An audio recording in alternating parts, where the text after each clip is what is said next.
होतं पण थोडासा वेळ लागला आम्हाला, त्याच्यामुळे महाराज थोडे उशीर आले, म्हणजे सुरुवातीलाच आले.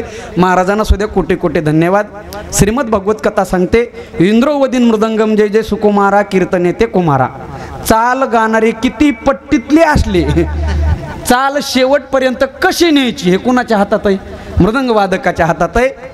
आदरणीय श्री हरिभक्त पारायण मृदंग अलंकार हनुमंत महाराज शिंदे, खूप मोठं संस्थान आहे. महाराजांना सुद्धा कोटी कोटी धन्यवाद. आता सर्वच परिसरातील तोला मोलाचे, तोल आणि मोल, तोला मोलाचे गायनाचार्य या ठिकाणी उपस्थित आहेत, ज्यांनी सुंदर अशी पंचपदीची सुरुवात केली. आदरणीय श्री हरिभक्त पारायण शेषराव महाराज टाकळीकर असतील आणि मंगेश महाराज आहेत.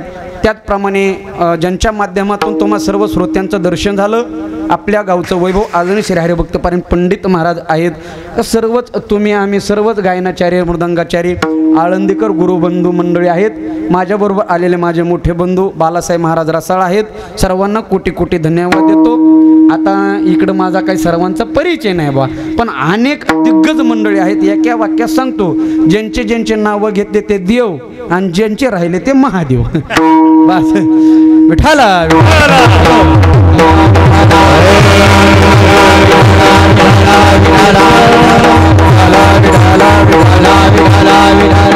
सुंदर असं नियोजन आहे. श्रीमद भागवत कथा हे आदरणीय श्री हरिभक्त पारायण पद्माकर महाराज केदारे यांच्या मुखातून आपण श्रीमद भागवत कथा ऐकत आहात. दुपारचा गाता भजन आहे, सकाळचा काकडा आहे, हरिपाठ आहे आणि हरिकीर्तन आहे. असे दिवसभराचे कार्यक्रम आहेत. आज या कीर्तनाचा 4था दिवस आणि आज परमभाग्याने माता भवानी मातेच्या कृपा आशीर्वादाने माझ्या सदभाग्याने माझ्या वाट्याला 4थ्या दिवसाची कीर्तनरूपी सेवा आलेली आहे.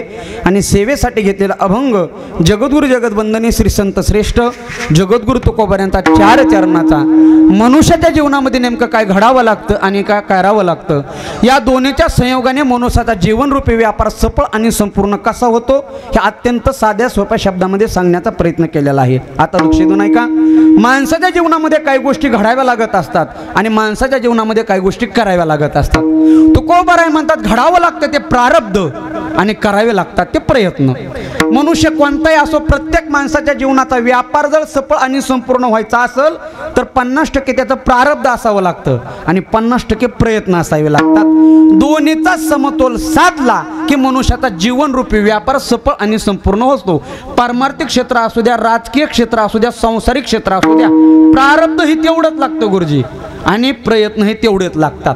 कधी कधी असं होतं, काही काही माणसं जन्मल्यापासून मृत्यूपर्यंत प्रयत्न करतात. आपण असे व्यक्ती पाहिलेले आहेत की मरेपर्यंत प्रयत्न करतात, पण त्यांच्या जीवनामध्ये यश येत नाही, कीर्ती येत नाही. का बरं? त्यांचं प्रारब्ध कमी पडलं. आणि कधी कधी असं होतं, महाराज कोणी काहीच करत नाही, प्रयत्न अजिबात नाही, पण अगदी यश एवढं येतं का त्यांचं नशीब चांगलं असतं.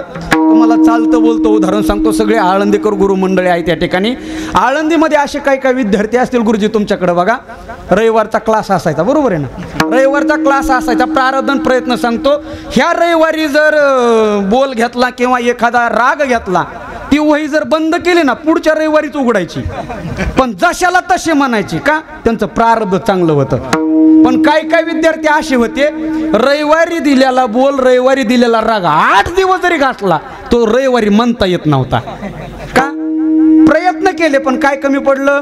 प्रारब्ध कमी पडलं. म्हणजे माणसाच्या जीवनामध्ये प्रारब्ध सुद्धा तेवढंच लागतं आणि प्रयत्न सुद्धा तेवढंच लागतं. बघा, प्रारब्ध कमी पडलं तरी प्रयत्न चांगला असावे लागतात आणि प्रयत्न कमी पडले तरी प्रारब्ध चांगला असावं लागतं. मग महाराज यातलं श्रेष्ठ कोणचं, हा विषय आपल्याला मुद्द्यान धरायचा आहे. काय बघा, माऊलीच्या जर ओवीचा विचार केला तर माऊली म्हणतात जीवनामध्ये प्रारब्ध महत्वाचं आहे. आपण रोज म्हणतो बघा, जाणकार मंडळी आहेत, माऊली म्हणतात का ललाटीचे लिहिले ते न मोडेगा काही केले, काळे गोरे पण धुतले फिटून येणे. पुढचे तुकडे तुम्ही म्हणे जा. फिटून येणे, माणसाचं असं नशीब लिहिलेलं असतं बघा, की त्या नशिबामध्ये जे लिहिलेलं असतं त्याप्रमाणे माणसाला उपभोगावं लागतं. म्हणून माऊलीच म्हणतात, आगा 5वीची रात्री न विसंबेगा ज्योती. ब्रह्मदेवाची एक दासी असते, तिचं नाव सटवी. सटवी पाहिली तुम्ही? नाही ना. 6वी. मग ते आपलं भाग्य लिहायला येते 5व्या दिवशी. त्या दिवशी जोत विजू द्यायची नाही का, त्या दिवशी आपलं भाग्य लिहिण्यात येतं. आणि जसं भाग्य लिहिण्यात येतं तसं माणसाला जीवन जगावं लागतं. म्हणजे जसं प्रारब्धामध्ये आहे तसं जीवन जगावं लागतं. बरोबर आहे का नाही. प्रारब्धाशिवाय जीवनामध्ये काहीच होऊ शकत नाही.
जगद्गुरु तुकोबाराय माझा अन्न मान धन हे प्रारब्ध असल्यामुळे तुका करीन बोबाट.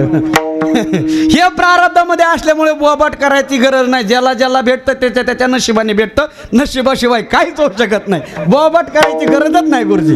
विषय लक्षात आला. उगा बोबाट करायचं नाही. ह्याने एवढे घेतले आणि त्यांनी तेवढे घेतले. अजिबात बोबाट करायचं नाही.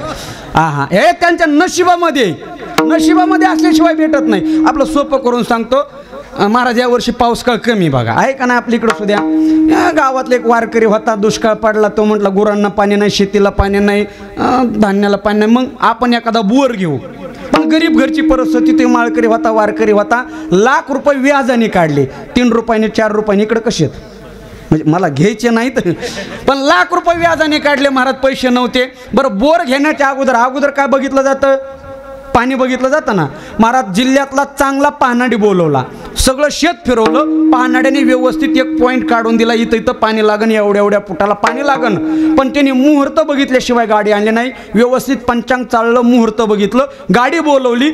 सेकंदावर मुहूर्त पाहिलं. ह्या सेकंदाला बोर घ्यायचा आहे. म्हणजे एवढा कर्मकांडाचा जाणकार होता. आणि बरोबर त्या सेकंदाला गाडी चालू केली. 100 फूट बोर गेला. पण नुसता ख्याकाना निघू लागला. हळूहळू माणसं जमा झाले. म्हटले आता शिक तर 100 फूट झालाय. 200 फूट बोर घ्या. 200 फूट बोर गेला. नुसता ख्याकाना निघला. 300 फूट बोर झाला. नुसता धुरळा ख्याकाना निघला. ह्याचे लाख रुपये संपले. मग आता हे बोरवाल्या मालकाला म्हटला बाबा पैसे संपलेत, नळ्या काढा आणि वापस जा. तेवढ्यात गावातले माणसं आली. येतात बरं का शेवटी गावातले माणसं आले. म्हटले 300 फूट झाला. अजून 50 फुटांनी काय होतंय. घे म्हटले 50 फूट. त्याने अजून 50 फूट घातला. 350 फूट बोर झाला. पाणी लागलं नाही. नंतर भावकीतले माणसं आले. अरे म्हटले अजून 50 फुटांनी काय होतंय. आम्ही आहेत ना. घे. 400 फूट बोर घेतला पण पाणी लागलं. कंटाळला. त्या बोरवाल्या मालकाला म्हटलं नळ्या काढा वापस जा. त्यांनी नळ्या काढल्या. गाडी टाकल्यानं वापस निघाला. नेमका तो दिवस बाजारचा होता. आणि त्या दिवशी 5-6 वाजता तिकडून एक झुलत येत होतं. झुलत येणे वाक्यात प्रयोग करा. कळालं का. चांगलंच कळालं. झुलत येणे वाक्यामध्ये प्रयोग करा. तिकडून 4-5 वाजता एकदम झुलत येत होतं. त्यांनी बोरची गाडी पाहिली आणि त्याला म्हणला कुठं निघालात. म्हटले अमुक वारकरीने बोर घेतला, पाणी लागलं ना वापस चाललो. हा म्हटला चला फिरा माघारी का, मला घ्यायचा आहे. ह्यांना काय घेणं देणं आहे. महाराज पैशाची मतलब आहे. चला तर चला म्हटले. बोरची गाडी महागारी फिरली. पण बोर कुठं घ्यावं हे कळायला पाहिजे ना. त्याला विचारलं बाबा तुला नीट काय बोलता येत नाही, तू अगोदर आम्हाला सांग बोर कुठं घ्यायचा आहे. महाराजांनी पाणी बघितलं नव्हतं, काही नव्हतं. हे एवढा प्यालेला होता. बांधावरून 2 कोलांट्या उड्या खाऊन जिथं पडला घ्या म्हटला. तिथं बोरची गाडी लावली. मुसळधार पाणी लागलं. हे असं केल्यावर पाणी लागतं असा अर्थ करू नका. उगा उद्या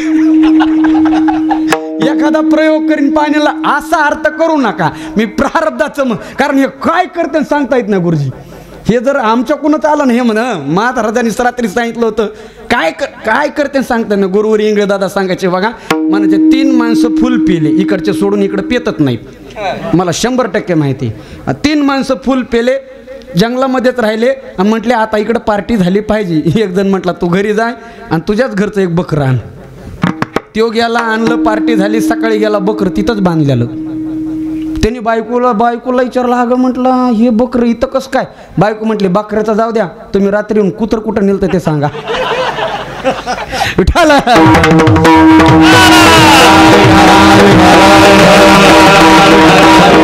भेटतं त्या माणसाच्या प्रारब्धाने भेटतं म्हणजे प्रारब्ध होते आता लक्ष देऊ नाही का जे माऊली म्हणतात माणसाला प्रारब्धाशिवाय भेटत नाही तेच माऊली म्हणतात प्रयत्नाशिवाय काहीच भेटत नाही बघा बरं किती गमतीच्या वेळात जे माऊली म्हणतात काला लाटीचे लिहिले तेच माऊली म्हणतात अभ्यासे पे समर्थोशी मत कर्म परमो भवा का समुद्री पाय वाट जोडे तुम्ही जर प्रयत्न केले तर असाध्य ते साध्य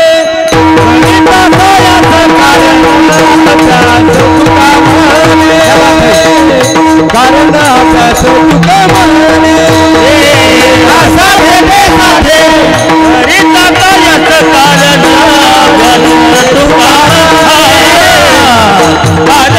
अभ्यास तुका म्हणे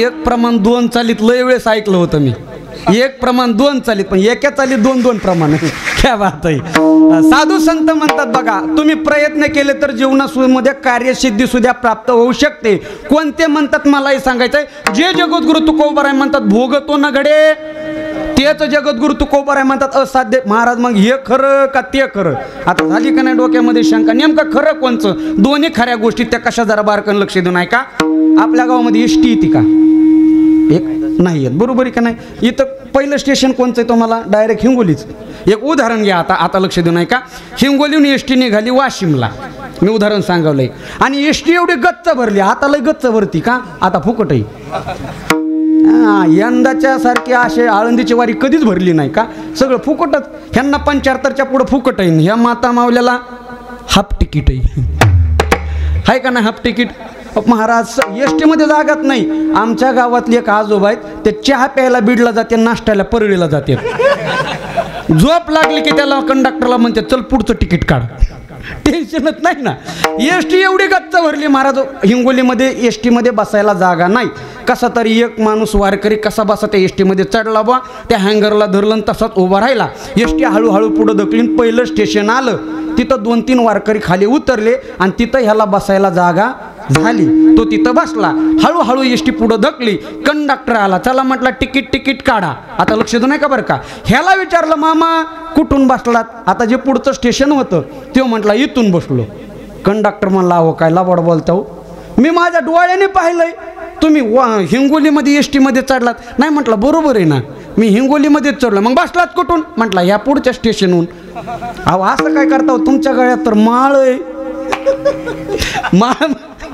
माळ येऊ तर सगळेच आरोप घेतात अहो असं काय करता मी माझ्या डोळ्याने पाहिलंय तुम्ही हिंगोलीमध्ये एस टीमध्ये हा म्हटलं बरोबर आहे ना मी हिंगोलीमध्येच चढलोय मग बसलात कुठून हा म्हटलं ह्या स्टेशनहून कंडक्टर मला तुम्हाला म्हणायचं काय नेमकं सांगा अहो तो म्हटला ही एस टी गच्च भरली हिंगोलीमध्ये तिथं जागा नव्हती मी तिथूनच चढलो पण बसलो कुठून पुढच्या स्टेशन त्याच्या दोन्ही गोष्टी खऱ्यात का नाही जे जगद्गुरु तुकोबाराय म्हणतात प्रारब्धाशिवाय भेटत नाही ते जगद्गुरु तुकोबाराय म्हणतात प्रयत्नाने भेटतं ते कसं बघा 2 जिवलग मित्र होते ते कसं जिवलग मित्र होते जिवलग मित्राची व्याख्या सखल येते सखाद येते ती सकहा दिवसभर खेळून संध्याकाळी जे एका ताटामध्ये जेवतात त्याला म्हणायचं मित्र 2 जिवलग मित्र होते पण यांचा विरोधाभास असा होता एकाचा विश्वास नशिबावर एक म्हणायचा प्रारब्धामध्ये असलं तरच भेटतं आणि एक म्हणायचा प्रयत्नाशिवाय भेटतच नाही पण 2 मित्र एक दिवस रथामध्ये बसले जुन्या काळातला दृष्टांत रथामध्ये बसले म्हणजे चला जंगलामध्ये फिरून येऊ थोडक्यात एक होता प्रारब्धवादी आणि एक होता प्रयत्नवादी एक प्रयत्नावर विश्वास ठेवणारा एक प्रारब्धावर विश्वास ठेवणारा रथामध्ये बसले जंगलामध्ये फिरायला गेले महाराज एवढ्या गप्पा रंगल्या मित्राच्या आता की दिवस मावळला पण ह्यांच्या गप्पा संपल्या नाहीत शेवटी हळूहळू अंधार पडू लागला शेवटी कलियुगातला प्राण हा अन्नमय प्राण आहे दोघांनाही तहान लागली भूक लागली आता नेमकं काय करायचं आता जो नशिबावर विश्वास ठेवणार होता म्हणजे जो प्रारब्धवादी होता तो म्हटला नशिबामध्ये असलं तर भेटन म्हणला. पण जो प्रयत्नवादी होता तो म्हटला नाही नाही नाही नाही, काहीतरी शोध घेतल्याच्या नंतर आपल्याला काहीतरी खायला प्यायला फळ काहीतरी भेटन. मग त्या प्रयत्नवाद्याने प्रारब्धवाद्याचा हात धरला आणि नेहमी आपल्या जीवनामध्ये आपल्याला प्रारब्धाचा हात धरावा लागतो, तेव्हा प्रारब्ध आपल्या पाठीमागे येत असतं बघा. प्रयत्नवाद्याने प्रारब्धवाद्याचा हात धरला, रथातून खाली उतरले, जंगलामध्ये इकडे तिकडे पाहू लागले. त्या प्रयत्नवाद्याला छोटासा प्रकाश दिसला, ज्योतीचा प्रकाश. त्या प्रकाशाच्या दिशेने दोघं गेले तर ते सुंदर भगवान शंकराचं मंदिर होतं. पण ह्यांना दिसत ना, अंधार होता, ह्यांना माहीत नव्हतं मंदिर कशाचं आहे. भगवान शंकराचं मंदिर होतं. मंदिराच्या दिशेने दोघं गेले, सुंदर मंदिर होतं. आणि मंदिराच्या बाहेर असा जसा आपला मंडप आहे ना, असा सभा मंडप होता. आणि सभा मंडपामध्ये गरुड खांब असतो बघा. तो गरुड खांब प्रारब्धवाद्याने पाहिला, ज्याचा नशिबावर विश्वास होता, आणि अगदी टेकन देऊन बसला आरामामध्ये. बघू म्हटलं, नशिबामध्ये असलं तर भेटन म्हटला, प्रारब्धाशिवाय काहीच भेटत नाही माणसाला. पण जो प्रयत्नवादी होता त्याला दम निघत नव्हता. महाराज त्याने त्या गाभाऱ्यामध्ये प्रवेश केला आणि अंधारामध्ये असं चाच पडून पाहू लागला, काय खायला भेटतं का. त्याला वाटलं काहीतरी खारीक वाटी सुपारी काहीतरी भेटन ना खायला, लक्ष देऊ नये का. आणि त्या प्रयत्नवाद्याचं प्रारब्ध एवढं चांगलं होतं, अंधारामध्ये चाच पडत असताना त्याच्या हाताला भगवान शंकराची पिंड लागली. नेमका त्याच दिवशी एका राजाने भगवान शंकराच्या पिंडीचा राज्याभिषेक केलेला होता आणि त्याच्यावरती सुगंधित भाताचा लेप लावला होता. ह्याच्या हाताला अगोदर काय लागला असेल, झोपले काय, बोला काय लागला असेल, भात लागला. हिने अंदाजाने असं चापून पाहिलं की अंधार होता, हा खाण्याचा पदार्थ भात आहे. आणि मग महाराज आनंदाने भात खाऊ लागला. कोण, बोला बोला कोण, प्रयत्नवादी बरं का. आनंदाने भात खाऊ लागला महाराज. पण काय व्हायचं, भात खात असताना अधूनमधून खडे लागायचे. मग हा काय करायचा, भात खायचा आणि बाहेरच्याला फेकून मारायचा. बाहेर कोण होता, प्रारब्धवादी. भात खायचा आणि बाहेरच्याला फेकून मारायचा. या बाहेरच्याला राग आला, म्हटलं एक तर मी उपाशी आणि आतून खडे मारतोय, सकाळ बघतो म्हटलं ह्याच्याकडं. पण जेवढे खडे मारले तेवढा ह्याचा बदला घ्यायचा आहे. म्हणून अंधारामध्ये खडे गोळा केले. असे खडा मारला की अंधारात गोळा करायचा, उपरण्यात बांधून ठेवायचा. असं करता करता सगळे खडे गोळा केले आणि आपल्या उपरण्यामध्ये बांधून ठेवले. सकाळ झाली, हे बाहेरचं झोपलंच नव्हतं, उपाशी होतं.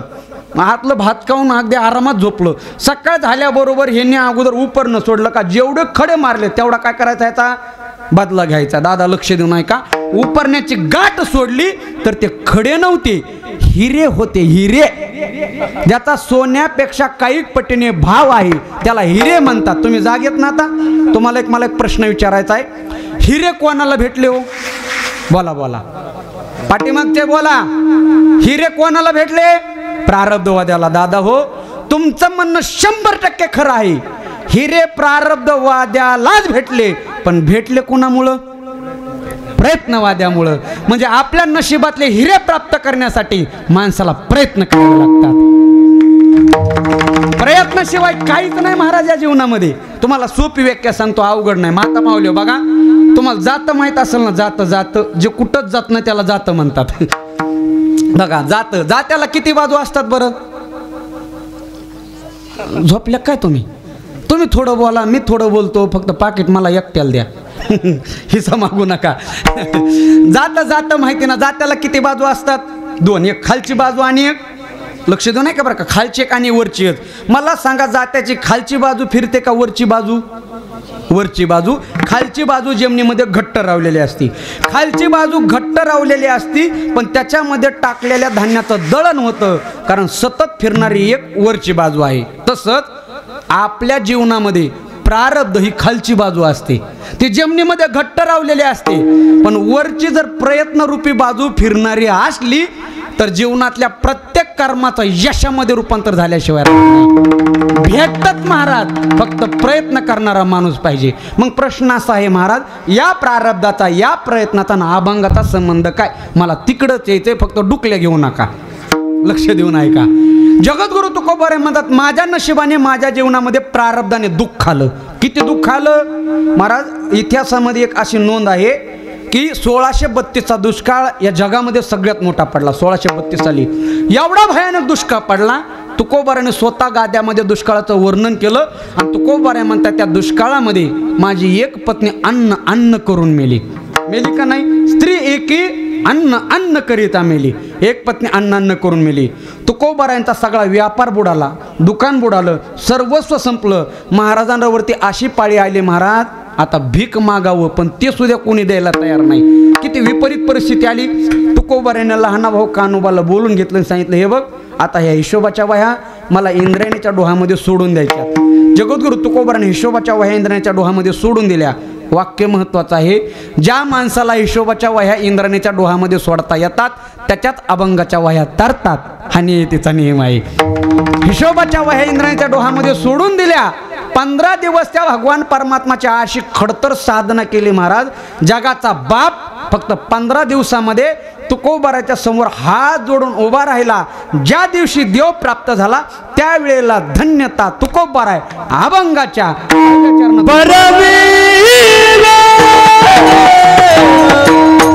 सापडली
जगद्गुरु तुकोबार म्हणतात, देवा बरं झालं.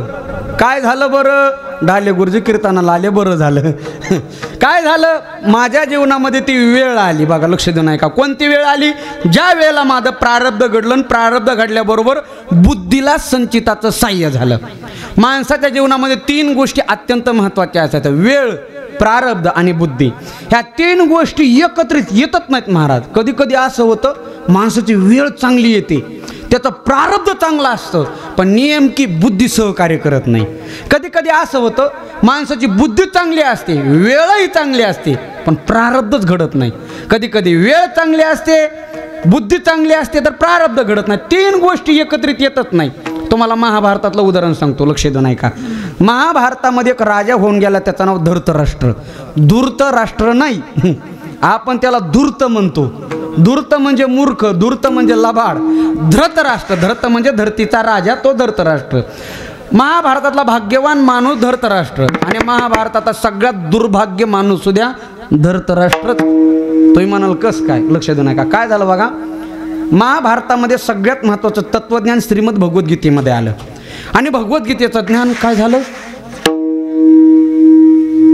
कोण पडक काय बॉक्स पाडव मध्ये श्रीमद भगवद्गीतेचं ज्ञान चालू होतं. कुरुक्षेत्रावरती ज्या ठिकाणी युद्ध चालू आहे त्या ठिकाणी जाणकार श्रोते आहात आपण. पण ती श्रीमद भगवद्गीता ऐकण्यासाठी किती श्रोते होते त्या ठिकाणी उपस्थित?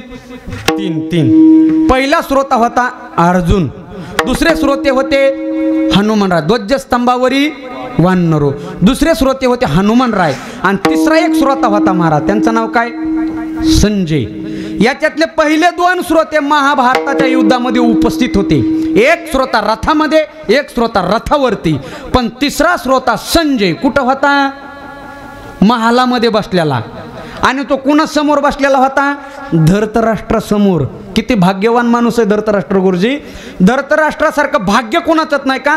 ज्या संजयाला श्रीमद भगवद्गीता कुरुक्षेत्रावर सांगितलेली इथं कळत होती, तो आज त्याच्या भाग्याने आणि वेळेने त्याच्या समोर बसलेला होता. याच्यासारखं भाग्य कोणाचं चांगलं आहे? भगवद्गीतेचं ज्ञान आज त्याला घर बसल्या प्राप्त होणार होतं, आणि याची बुद्धी चांगली नव्हती का? ह्याला ह्यानी फक्त विचारायला पाहिजे होतं, सांग संजया 10व्या अध्यायातलं विश्वरूपाचं वर्णन कसं आहे, पण ह्याने ते विचारलं नाही. धृतराष्ट्राने संजयला त्याला सांग संजया मामका पांडवा शैव किमुकुर्वत संजय, माझे पोरण माझे पुतणे माऱ्या कशा काढतात. आता हे कुठं विचारायचा प्रश्न आहे का? ब्रह्मज्ञान समोर आहे, अमृताचा कलश समोर आहे, आणि तो म्हणतो ताक कुठं ठेवलेली. काय ह्याच्यासारखी दुर्बुद्धी कोणाची असेल का हो? अमृताचं भगवद्गीतेचं ज्ञान सोडून ह्याने युद्धाचं वर्णन ऐकलं, म्हणजे ह्याच्या जीवनामध्ये वेळ चांगली आली, प्रारब्ध चांगलं आलं, पण सहाय्य कशा झालं नाही. माणसाच्या जीवनामध्ये सगळ्यात महत्त्वाचा घटक आहे बुद्धी. मला सांगा, सत्ता, संपत्ती, ऐश्वर, कला आणि सौंदर्य या 5 गोष्टी माणसाला त्याच्या प्रारब्धाने आणि प्रयत्नाने भेटत असतात, पण ते वापरायची कशी ह्याच्यासाठी काय लागते? बुद्धी. आणि त्याला आपल्या भाषेमध्ये अक्कल म्हणतात. तुका म्हणे ऐसी बुद्धी जाती जड, तुका म्हणे ऐसी बुद्धी जाती जड, त्याहुनी दगड बरे देवा, त्याहुनी दगड बरे देवा. तुका म्हणे ऐसी बुद्धी जाती जड, तुका म्हणे ऐसी बुद्धी जाती जड, त्याहुनी दगड बरे देवा, त्याहुनी दगड बरे देवा. तुका म्हणे ऐसी बुद्धी जाती जड, त्याहुनी दगड बरे देवा. तुका म्हणे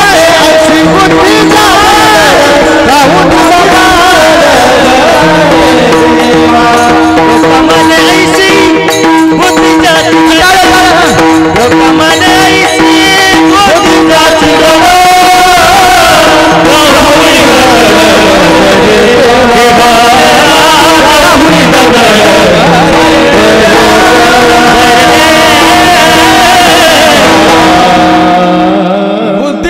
जीवनामध्ये महत्वाचा विषय. पण तुकोबाराय म्हणतात काय काय माणसाची अशी बुद्धी महाराज, त्याच्यापेक्षा धोंडे बरी, दगड बरे म्हटले का? ज्याची बुद्धी काय काय एवढे दगड बुद्धीचे गुरुजी. मी एसटीने प्रवास करीत होतो, आता मी तुमच्या पैशावर गाडी घेतली. मी एसटीने प्रवास करीत होतो बघा, माझ्या शेजारी एक माणूस बसला. माणूस एकच होता आणि त्यांनी 2 तिकीट काढली. माणूस किती होता? एक. तिकीट किती काढले? 2. मी म्हटलं का हो तुम्ही 2 जण आहेत का? तो म्हटला नाही महाराज मी एकटाच आहे. मी म्हटलं 2 तिकीट कशासाठी? ते म्हटलं एक हरपलं तर. काय म्हटलं? एक हरपलं तर. मी त्याच्या पुढचा त्याला म्हटलं जसं पहिलं हरपलं तसं दुसरं हरपलं तर. ते म्हटलं मी काय एवढा येडाय काय, माझ्याजवळ बसचा पास आहे. ज्याच्याजवळ बसचा पास आहे तो 2 तिकीट काढतो. हे किती हुशार असन बरं. लय भोळे माणसं आहेत महाराज. तुम्ही फिरत जा फक्त.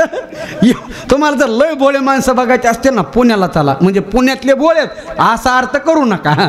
पुण्यामध्ये येरवडा आहे माहीत असेल. येरवड्यामध्ये 2 गोष्टी लय प्रसिद्ध आहेत. पहिली येरवड्याचं जेल आणि दुसरं येरवड्याचं येड्याचं हॉस्पिटल. तिथं एवढी येडे आहेत बघा. येरवड्यातल्या येड्याने मीटिंग घेतली. कुणी? हे लक्षात ठेवा.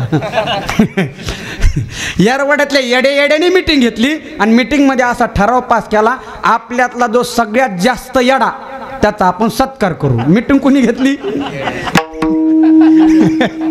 आपल्यातला जो सगळ्यात जास्त येडा त्याचा आपण काय करू? सत्कार करू. त्याच्यातला एक येडा म्हटला. मग आपल्यातला सगळ्यात जास्त येडा कोणता? दुसरा येडा म्हटला डॉक्टर. ते म्हणलं डॉक्टर कस काय? ते म्हटला आपण येडेत म्हणून येतोय, ते शहाणा असून येतोय. एवढे येडेत असे किती किती नमुने. एक येडं नळ चालू केलं आणि खालून हातरुमाल धरीत होतं. नळ चालू केला खालून हातरमाल धरीत होतं. तिथून डॉक्टर चालले, येरवड्यातच बरं का. तिथून डॉक्टर चालले आणि डॉक्टरने त्याला सहज विचारलं काय करायला. ते म्हटला दिसत नाही का मासे पकडायलोय. कुठून. नळा वाटत मासे पकडाले. डॉक्टर म्हणला नाहीतरी येडच आहे, ह्याच्या कुठं नादाला लागता. डॉक्टर गेले, काम झालं. अर्ध्या तासाने तिथूनच वापस चालली आणि त्याला विचारलं पकडले का मासे.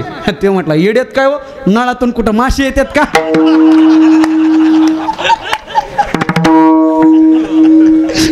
लय येड्यात मारा राय विठाला.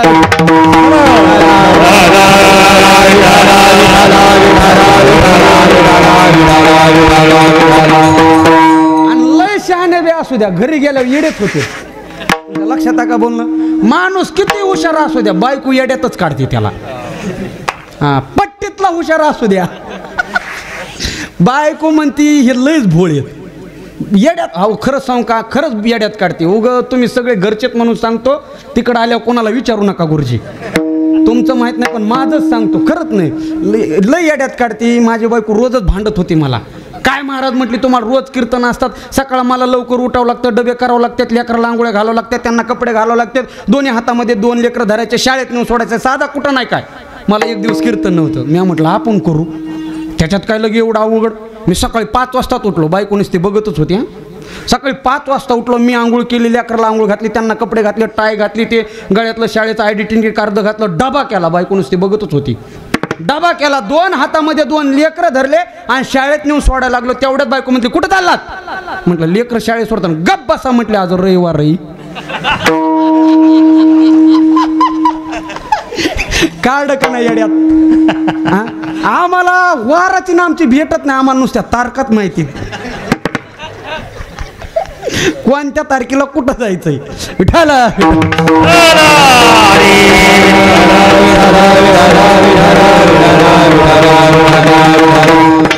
आता झोपत नाहीत.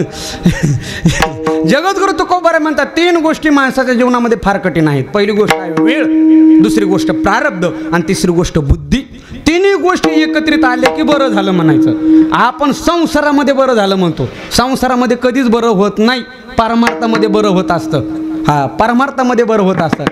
महाराज संसारी अशी बाजू आहे, प्रपंच अशी बाजू आहे. मी माझ्या मनचं सांगत नाही, माऊलीची ओवी आहे. माऊली म्हणतात आपण आयुष्यभर करत आला तरी आपल्यापेक्षा जरा दुसऱ्याचा बारा वाटतो, याला प्रपंच म्हणतात. बघा नेहमी असंच आहे. खाली बसलेल्या व्यक्तीला फक्त कीर्तन करायचं बरं आहे, बरोबर आहे का नाही, वाटतं का नाही. पण तुम्हाला काय माहिती आहे 2 तासासाठी 10 तास गाडीत बसावं लागते. बरं आपलं एवढं अवघड आहे गुरुजी, आपल्या लोक येईपर्यंतच फोन करतात महाराज कुठपर्यंत आलात, महाराज कुठपर्यंत आलात. एकदा महाराजाला बुका लावला मग महाराज गेला का गेला. अवघड आहे. माऊली म्हणतात एका कुळवान स्त्रीचं लग्न झालं. ओवी हा माऊली म्हणतात एका कुळवान स्त्रीचं लग्न झालं. दुर्दैवाने तिचा नवरा दिवसातून 2 वेळेला मारायचा नित्यनेमाने, सकाळ संध्याकाळ सकाळ संध्याकाळ. कोण नांदला असल्या नवऱ्यापाशी. एका वर्षात त्या स्त्रीने तो नवरा सोडून दिला आणि दुसरा नवरा केला. माऊलीची ओवी, दुसरा नवरा केला. आता हा जो दुसरा केलेला नवरा होता ना, हे दिवसातून 4 वेळेला मारायचा. आहे का बरं कुणाचं. माऊली म्हणतात अकुळ स्त्री दांड्याचे घाय, पर घर रिघाली जरी जाय, तरी सोपती ते वाये सांडिले की. माऊली म्हणतात आग वेडे, तुझ्यामुळे तुझे 2 तोटे झाले. पहिला किती वेळेला मारित होता, 2 वेळेला. दुसरा एकतर मार दुप्पट झाला आणि पतिव्रता धर्मभ्रष्ट झाला. मग दुसऱ्याचा 4 वेळेला मार खाऊस तर आलं लक्षात. पहिल्याच अहो आपला भ्रम आहे. एक माणूस बायकोला लईच वैतागला, जसं 11च्या पुढे श्रोते कीर्तन करायला वैतागतात तसं. एवढा वैतागला आणि बायकोला म्हटला बास आता मला नांदायचंच नाही. हे कोण म्हटला, गडी. बायकोला म्हटलं मला नांदायचंच नाही, आत्ता वकिलाकडे जातो घटस्फोटच घेतो म्हटला. सकाळी सकाळी उठला, हिने सकाळी सकाळीच उठवलं होतं. उठा म्हटली माझ्यासाठी कांदा पोहे बनव, मला उठा भूक लागली. हे म्हटलं रोज स्वयंपाक करावा लागतोय. सकाळी सकाळी उठला आणि म्हटलं घटस्फोटच घेतो. डायरेक्ट वकिलाकडे गेला, जसा गेला तसा वापस आला आणि त्यासाठी कांदा पोहे बनवायला लागला. ती म्हटली काय झालं. वकिलाकडे गेला होता ना घटस्फोट घ्यायला. ते म्हटलं वकील दारातच भांडे घाशीत होता. आता ह्याच्यातले बरेच भांडे घाशीत असतील पण मला नावं माहीत नाहीत. हां फक्त फरक एवढा आहे, अरेंज मॅरेज केलेले दारात घासतात आणि लव्ह मॅरेज केलेले घरात घासतात. प्रपंच अशी बाजू आहे, त्याच्यात बरं कधी होत नाही. मग तुकोबारांनी 12वा शब्द परमार्थासाठी वापरला. संसाराची राख रांगोळी झाली तेव्हा म्हणतात बरं झालं. बरे झालं देवा निघाले दिवाळे, बरे झालं देवा निघाले दिवाळे, बरे झालं देवा निघाले दिवाळे, बरे झालं देवा निघाले दिवाळे. बरिया दुष्काळ पिढा बरिया दुष्काळ पिढ गेली, बरे झालं देवा निघाले दिवाळे, बरे झालं देवा निघाले दिवाळे. बरिया दुष्काळ बरिया दुष्काळ बरे झालं देवा निघाले दिवाळे, बरे झालं देवा निघाले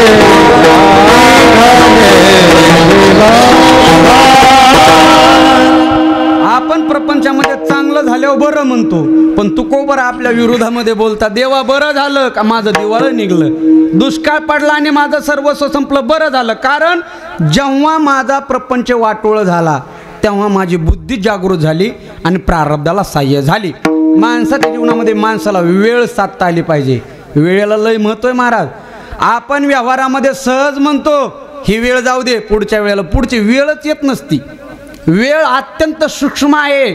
तुम्हाला वेळेचं मोजमाप सांगतो, तुम्ही कधी ऐकलं नसेल ते. वेळ कशाला म्हणतात?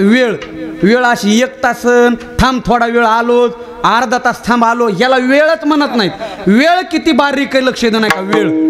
मला थोडं तुम्ही प्रतिसाद द्या. नाही विठाला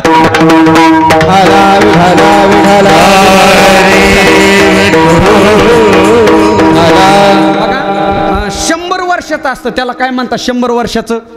तुम्ही थोडं बोला मी थोडं बोल. काय म्हणतात गुरुजी?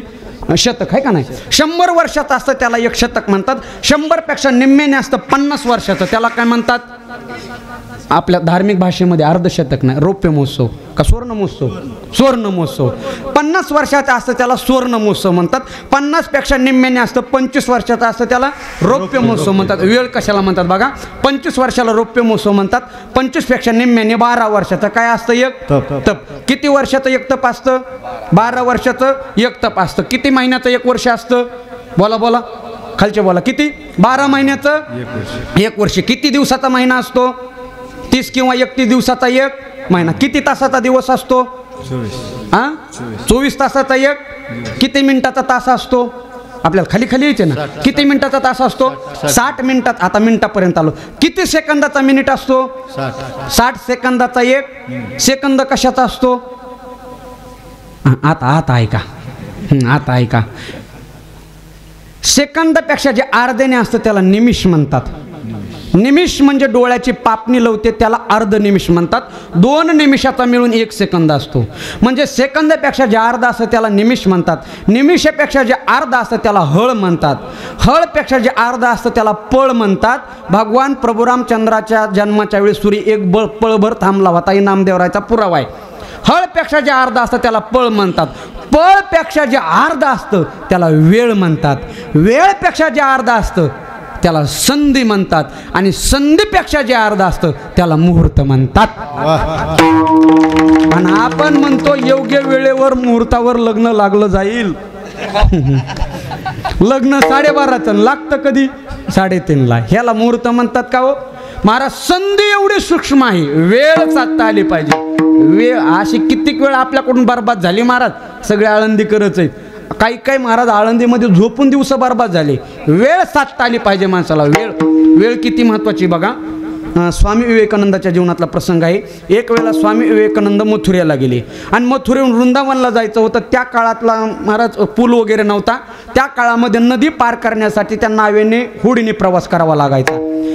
वृंदावन ते मथुरा 2-3 किलोमीटरचं अंतर आहे, पण मधात यमुना नदी वाहत आहे बघा.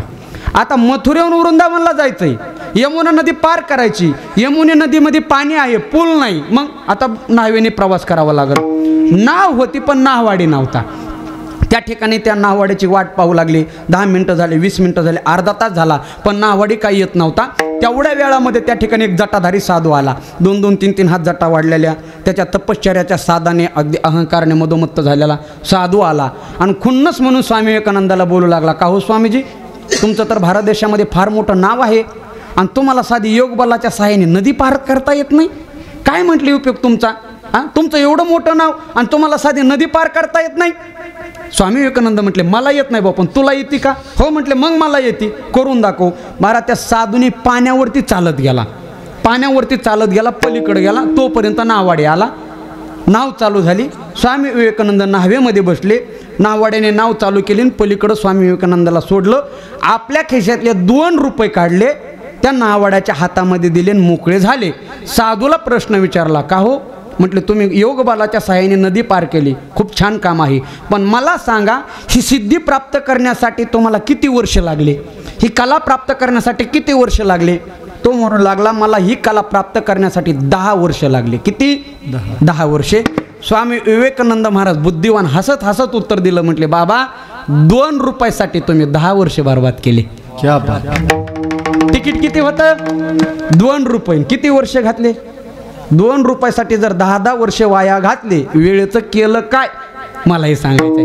वेळ लय महत्वाची. तरुण मंडळी तिथं सगळी वेळ म्हणजे काय? बघा, आपल्याजवळ एखादं धरण आहे का? धरण म्हणजे माझं उदाहरण कळन. एक उदाहरण घ्या. धरणामध्ये पावसाळ्यामध्ये धो पाऊस पडला आणि परिसरातलं सगळं पाणी त्या धरणामध्ये एकत्रित झालं. महत्त्वाचं आहे बरं का. सगळं पाणी एकत्रित झालं. आता त्या पाण्याचा उपयोग जर तुम्हाला उन्हाळ्यामध्ये करायचा असेल तर पावसाळ्यात काय करावं लागतं? बोला. धरणाचे दरवाजे मोकळे सोडून द्यायचे नाही ना. पावसाळ्यात काय करावं लागतं?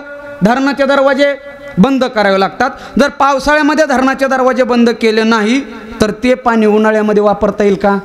सगळं पाणी निघून जाईल ना. अगदी तसंच या तारुण्यरूपी पावसाळ्यामध्ये 11 इंद्रिय हे दरवाजे आहेत. पंचकर्मेंद्रिय, पंच ज्ञानेंद्रिय, 11वं मन. हे जर तारुण्यरूपी पावसाळ्यामध्ये इंद्रिय बंद ठेवले तर ही ऊर्जा उन्हाळ्यामध्ये म्हणजे म्हातारपणी टिकत असते.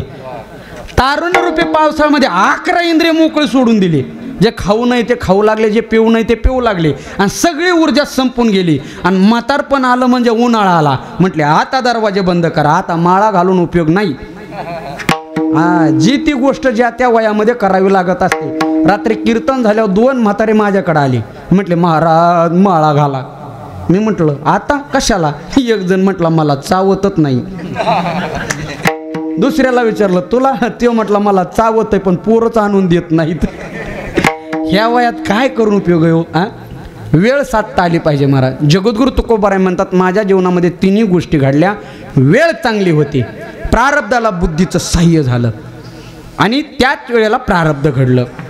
माणसाच्या जीवनामध्ये प्रारब्ध येतं पण बुद्धीचं सहाय्य होत नाही. बघा, काशीचे विद्वान ब्राह्मण होते. दशग्रंथी ब्राह्मण होते. त्यांना भविष्यशास्त्र चाळता वेळेस अशी एक सूची सापडली की भविष्यशास्त्रामध्ये जर विशिष्ट कर्म केलं तर या जगातले सगळ्यात मोठे श्रीमंत आपण होणार आहोत. पण त्याच्यासाठी सहकार्य पाहिजे होतं, बायकोचं नाम बुद्धीचं. संध्याकाळी बायकोला बोलून घेतलं, सांगितलं, हे बघ प्रिय, आयुष्यभर मला तू शिव्या देत आलीस, नावं ठेवत आलीस, मी अजिबात राग मानत नाही, पण पाया पडून एक विनंती, उद्याच्या दिवशी तू मला सहकार्य कर. आपलं प्रारब्ध चांगलं घडलेलं आहे, उद्याच्या दिवशी मला तू सहकार्य कर. ती म्हटली, नेमकं काय करायचं? ब्राह्मण म्हणू लागले, हे बघ, या भविष्यशास्त्रामध्ये एक अशी सूची माझ्या प्रारब्धाने मला सापडलेली आहे. उद्या सकाळी 9:03 जर आपण विशिष्ट कर्म केलं तर या जगातले सगळ्यात मोठे श्रीमंत आपण होणार आहोत. फक्त मला सहकार्य तुझं पाहिजे. ते म्हटले, काय करायचं? ते म्हटलं, साधं सोपं, सकाळी लवकर उठायचं, गायच्या शेणाने घर सारून घ्यायचं, चुलीला मोठा जाळ घालायचा, चुलीवरती मोठं पातेलं ठेवायचं, पातेल्यात पाणी टाकायचं, पाणी उकळून द्यायचं. 9:03 एक मुहूर्त आहे. आता मुहूर्त किती कमी हे तुमच्या लक्षात आलं असेल. मग त्या मुहूर्तावरती जर उकळत्या पाण्यामध्ये धान्य टाकलं मंत्र म्हणून तर त्याच्या मोहरा होणार आहेत. म्हटली, ज्याच्या सोन्यापेक्षा काही पट मोहरा होणार आहेत, पण संधी लय फार कमी, वेळ फार कमी. ती म्हणते, टाकते हो, तुम्ही टेन्शनच घेऊ नका. हे सगळं बायकोला सांगत असताना शेजारच्या स्त्रीने भिंतीला कान लावून ऐकलं. ही पद्धत तेव्हापासून आहे. भिंतीला कान लावून ऐकलं आणि तिचा मात्र या ब्राह्मणावरती परिपूर्ण विश्वास होता. दोन्ही घरामध्ये सारख्याच प्रक्रिया झाल्या. शेजारच्या स्त्रीने गायच्या शेणाने घर चालवलं, चुलीला जाळ घातला, चुलीवर पातेलं ठेवलं. ब्राह्मणांच्या स्त्रीने चुलीला जाळ घातला, चुलीवरती पातेलं ठेवलं. दोन्ही स्त्रियांनी पातेल्यात पाणी टाकलं. पाणी उकळत होतं. 9 वाजले. आता किती मिनिटं राहिले होते? 3 मिनिटं राहिले. ह्याचा जरा बायको विश्वास नव्हता. परत त्यांनी 9 वाजता समजून सांगितलं, हे बघ मुहूर्त कमी, मी मंत्र म्हणायला चालू करीन. मी नुसतं हा म्हटलो की उकळत्या पाण्यामध्ये धान्य टाकायचं. 1 निमिषाचा सुद्धा विलंब करायचा नाही तर मोहरावून. ती म्हणते टाकते, तुम्ही मंत्र म्हणायला चालू करा. 9 वाजून 2 मिनिटं झाली. आता किती मिनिटं राहिला? फक्त 1 मिनिटं राहिला. दोन्ही स्त्रियाच्या खांद्यावर धान्याचे पोते होते. 9 वाजून 3 मिनिटं झाले. यांनी मंत्र म्हणायला चालू केले. 1 2 3 हा हा म्हटल्याबरोबर ब्राह्मणाची बायको म्हणते, हो काय करता, तुम्हाला काय नाव माहीत नाही काय? लग्नात तर लय नावं घेत होतात. तिने बोलण्यामध्ये 2 निमिष घातल्यानंतर धान्य टाकले. त्याच्या सुंदर घुगऱ्या झाल्या. शेजारच्या स्त्रीने ह म्हटल्याबरोबर धान्य टाकलं. त्याच्या काय झाल्या? मोहरा झाल्या. आता जागेत ना सगळे. आता परत एक प्रश्न मला सांगा, प्रारब्ध शेजारच्या स्त्रीचं घडून आलं होतं का ब्राह्मणाचं? चुकीचं, ब्राह्मणाचं. भविष्यशास्त्रातली सूची कुणाला सापडली गुरुजी? ब्राह्मणाला. म्हणजे प्रारब्ध कुणाचं घडून आलं होतं? वेळ कुणाची चांगली होती?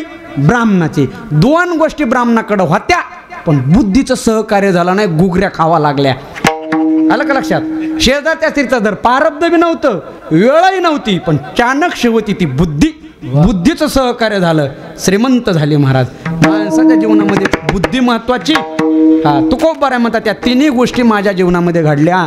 पहिली गोष्ट घडली वेळ आली, दुसरी गोष्ट घडली प्रारब्ध आलं, आणि तिसरी गोष्ट घडली बुद्धी आली. प्रश्न असा आहे का हो तुकोबाराय, या 3 गोष्टी एकत्रित झाल्यावर नेमकं झालं काय? अभंगाचं येणे पंथ माझी चालली पाऊले, येणे पंथ माझी चालली पाऊले, येणे पंथ माझी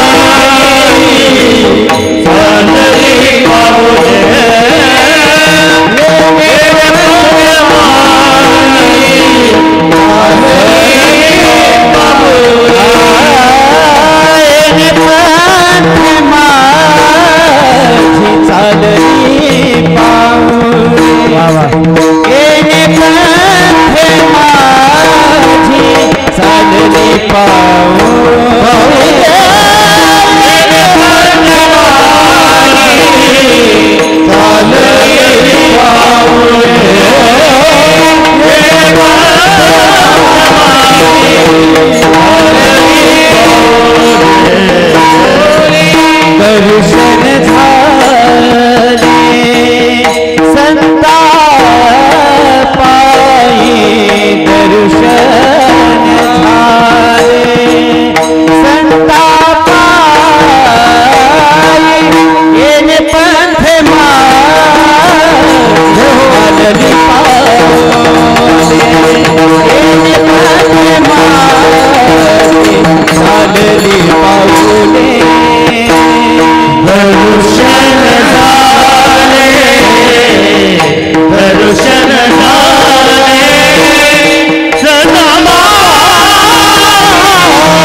तुकोबाराय म्हणतात 3 गोष्टी एकत्रित आल्यामुळं माझी पावलं चालली.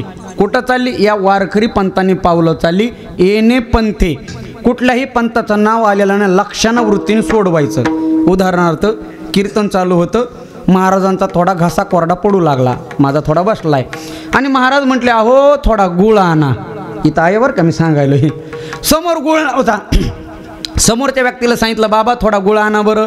आता समोरच्या व्यक्तीला वाटलं आपण उठून जाऊन गुळ आणण्यापेक्षा बाहेरच्या उभ्या मुलाला गुळ सांगावं. समोरच्या व्यक्तीने बाहेरच्या मुलाला सांगितलं पिंट्या जा बरं दुकानावरून गुळ आण. पिंट्याने तिथून विचारलं बाबा कुणाच्या दुकानावरून आणू. काय चुकलं का त्याचं? गावामध्ये 10-12 दुकान आहेत का नाही? बाबाने खालून उत्तर दिलं अरे जाय ना यांच्या दुकानावरून आण. यांच्या म्हणजे कुणाच्या, नेमकं कुणाच्या? पिंट्या जर हुशार असेल ना तो परत विचारणार नाही कुणाच्या, तो तिथून विचार करीन ज्याने गुळ सांगितला हे गिऱ्हाईक कुणाच्या दुकानाचं आहे. किंबहुना ज्याने गुळ सांगितला ह्याची उधारी कुठे, ह्याची जिथं उधारी तिथून का आणायचं आहे गुळ. तो कोबर आहे म्हणतात येणे पंते, नेमकं कोणत्या पंतानी? अगोदर याचा शोध घ्या. तुकोबार आहे गिरायक कोणाच्या दुकानाचं आहेत? मायबाप जगद्गुरु तुकोबार आहे फक्त एकाच दुकानदाराचं गिरायक आहेत ज्याचं दुकान पंढरपूरमध्ये आहे आणि तो दुकानदार विठेवरती उभा आहे. तुकोबारांची भक्तीची उधारी देवाकडे झालेली म्हणून तुकोबार आहे म्हणतात माझी त्या पंथानं पावलं चालली. आपलं भाग्य गुरुजी, आपली या पंथाने पावलं चाललीत. वारकरी पंथ जगातला सगळ्यात श्रेष्ठ पंथ आहे आणि त्याच्यापेक्षा दुर्भाग्य आहे की तर जेवढे उपस्थित गायक वादक आहेत आपला प्रपंच चांगला आहे म्हणून तर आपल्याला परमार्थ करता येतो. सोपं नाही महाराज. अजूनही काही गुरुबंधू असे आहेत आळंदीचे की प्रपंच बरा नसल्यामुळं परमार्थ करता येत नाही. कंपनीमध्ये कामाला जावं लागतं, आमच्या तिकडं खाली ऊस तोडायला जावं लागतं का? प्रपंच बळकट नाही, परमार्थ करता येत नाही. आपलं भाग्य आहे आपल्याला दोन्ही साधता आलं. प्रपंचही चांगला आहे आणि परमार्थही चांगला आहे. आपल्याला वारकरी संप्रदायाची वाट सापडली. या वाटेचे 2 नियम भक्तिपंथाचे सापडले ना. 2 नियम. पहिला नियम निष्ठा आणि दुसरा नियम विश्वास. बदलायला नको. माणसं लयला बढायत. माणसं 2 प्रकारे बदलतात. एक प्रलोभन दिलं तरी माणसं बदलतात आणि भीती दाखवलं तरी माणसं बदलतात. पैसे दिल्यावर बदलत नाहीत. फक्त 500 रुपयाला माणसं बदलतात. फक्त ग्रामपंचायतचं इलेक्शन येऊ द्या रात्रीत माणसं बदलतात. माझ्या आमच्या भागामध्ये भागवत कथा चालू होते. कथेमध्ये एक वयस्कर बाबा यायचे आणि झोपायचे जसं आता मागच्या झोपू लागल्या तसं. हां असं झोप लय बेकार. झोप काय येते कुणालाच कळलं नाही आणि झोप लय हुशार आहे का? झोप अशी तशी येत नाही. झोपेच्या अगोदर तिची लहानी बहीण येते आणि तिचं नाव डुकली. ती नंतर मोठ्या बहिणीला बोलवते ताई तू ये. लय सांगायला पुराण ये ग. ते वयस्कर बाबा यायचे झोपायचे. मला काय कथा कर वाटाना. मी एक काम केलं त्यांच्याबरोबर एक नातू यायचा. त्या बाळ्याला बोलून घेतलं. म्हटलं बाळ्या तुला रोज 50 रुपये म्हाताऱ्याला झोपून द्यायचा नाही. माझा कार्यक्रम सक्सेस. कथेच्या अगोदर बाळ्या माझ्याकडे यायचा. माझ्याकडून 50 रुपये घ्यायचा. म्हाताऱ्याचे काटे घ्यायचा आणि म्हाताऱ्याला 2 तास डवचित राहायचा. ह्यानी 6 दिवस कसलं झोपून दिलं नाही. 6व्या-7व्या दिवशी खुशाल झोपून दिलं. म्हटलं बाळ्या असं असतं कर. तुला रोज 50 रुपये देत होतो आज पण 50 रुपये दिले. तो म्हाताऱ्याला का झोपून दिलं? बाळ्या म्हटलं म्हाताऱ्याने 200 रुपये दिले. बदलला का नाही? 2 प्रकारे महाराज वारकरी संप्रदायातलं तत्व आहे निष्ठा आणि विश्वास. या 2 गोष्टी महत्त्वाच्या आहेत म्हणून या पंथाने पावलं चालली. जगातला सगळ्यात श्रेष्ठ वारकरी संप्रदाय आहे. वारकरी संप्रदायाचे ग्रंथ आता आपल्याला सांगायची गरज नाही. आपण जाणकार मंडळी आहात महाराज. वारकरी संप्रदायाचा एकच ग्रंथ सगळ्या जगाला पूर्ण उरू शकतो. कोणताही घ्या. गाथा घ्या नाही तर ज्ञानेश्वरी घ्या. एक ग्रंथ अख्ख्या जगाला पूर्ण उरू शकतो. एवढी ताकद आपल्या वारकरी संप्रदायामध्ये. तुम्हाला थोडं बोलू का जाणकार मंडळीत म्हणून. जगातलं सगळं तत्वज्ञान जगातलं सगळं विज्ञान हे वारकरी संप्रदायाचं उष्ट ज्ञान आहे. लोक म्हणतात आम्ही हे केलं आम्ही ते. कोणी काहीच केलं नाही. आपलं चोरलं वारकरी संप्रदायातलं. गाथ्यातलं चोरलं. ज्ञानेश्वरीतलं केलं आणि त्यांना फक्त लेबल लावून दिलं. हे आमचं काहीच नाही. हा महाराज जगातलं सगळं ज्ञान ज्ञानेश्वरीतलं ज्ञान आहे. जगातलं सगळं ज्ञान किंवा किंबहुना माऊलीत म्हणतात. माऊली म्हणतात म्हणून महाभारत नाही ते नोहेची लोके ती येणे कारणे मनी पाहि व्यास उच्चिष्ट जगत्रय. जगातलं सगळं ज्ञान व्यासांचं उष्ट आहे महाभारतातलं. आणि महाभारताचं हृदय म्हणजे श्रीमद भगवद्गीता आणि भगवद्गीतेचा प्राण म्हणजे ज्ञानेश्वरी. सगळं तत्वज्ञान शेवटी कुठं आलं? अहो ज्ञानेश्वरीमध्ये आलं ना. तुम्हाला विषय बाजूला गेल्यासारखं वाटण महत्त्वाचा विषय. ज्ञानेश्वरीमध्ये असं शास्त्रच नाही. ज्ञानेश्वरीमध्ये असा प्रश्नच नाही की ज्याला उत्तर नाही. सांगू का? ज्ञानेश्वरीमध्ये रसायनशास्त्र आलं, ज्ञानेश्वरीमध्ये भौतिकशास्त्र आलं, ज्ञानेश्वरीमध्ये अर्थशास्त्र आलं. जगातलं सगळं ज्ञान विज्ञानाचा जन्म हा ज्ञानेश्वरीमधून झालेला आहे. म्हणून हे उष्टय महाराज सगळं तत्वज्ञान ज्ञानेश्वरचं. विज्ञानवादी लोक डंका वाजवतात हे आमचं आहे, पण मी पुराव्यासहित बोलतो ते आमचंच आहे. हां, तुम्हाला सांगू का, ज्या ठिकाणी विज्ञान थांबतं, ज्या ठिकाणी विज्ञानाचे डोळे बंद होतात, तिथून अध्यात्माची सुरुवात होते. बघा, कुंभारदादा एखादा मडकं घडत असेल, कुंभारदादा तुम्ही प्रक्रिया बघा. ज्या वेळेला कुंभारदादा मडकं घडवतो त्यावेळेला त्या कुंभारदादाचा एक हात मडक्याच्या बाहेरून असतो आणि एक हात आतून असतो. बाहेरचा हात त्या मडक्याला आकार देतो, तर आतला हात त्या मडक्याला आधार देतो. या जगाला आकार देण्याचं काम विज्ञानानं केलं, पण या जगाला आधार देण्याचं काम आमच्या अध्यात्माने केलं. म्हणून आज अध्यात्म श्रेष्ठ आहे. तुम्हाला 2-3 नमुने सांगतो, लक्ष देऊ नका.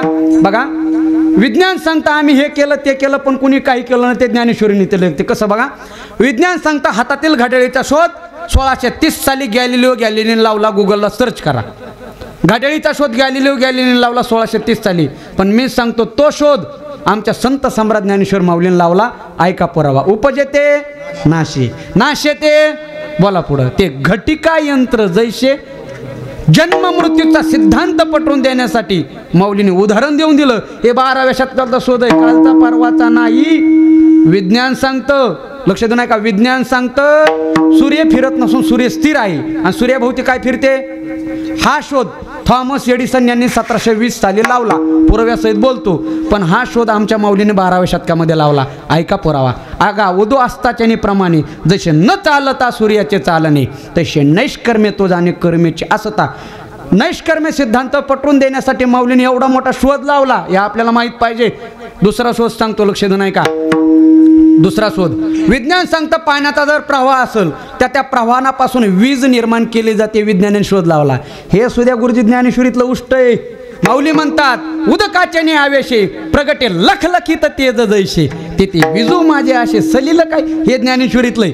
आता सगळे तरुण मंडळी, शाळेत जाणारे मंडळी, सगळ्यात महत्त्वाचा शोध, न्यूटन सफरचंदाच्या झाडाखाली बसला, सफरचंद खाली पडलं. कशाचा शोध लावला.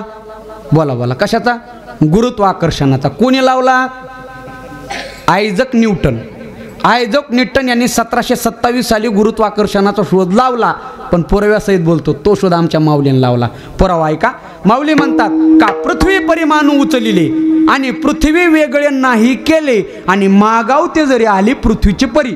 अर्थ आहे का, माऊली म्हणतात सोसाट्याचा वारा सुटावा, त्या वाऱ्यामध्ये पृथ्वीतल्या अनेक परिमाणू म्हणजे वस्तू त्या हवेमुळे आकाशात जातात आणि वारा निघून गेला की पृथ्वीच्या शक्तीमुळे परत खाली येतात. याला म्हणायचं गुरुत्वाकर्षण शक्ती. हे माऊलीचा शोध आहे.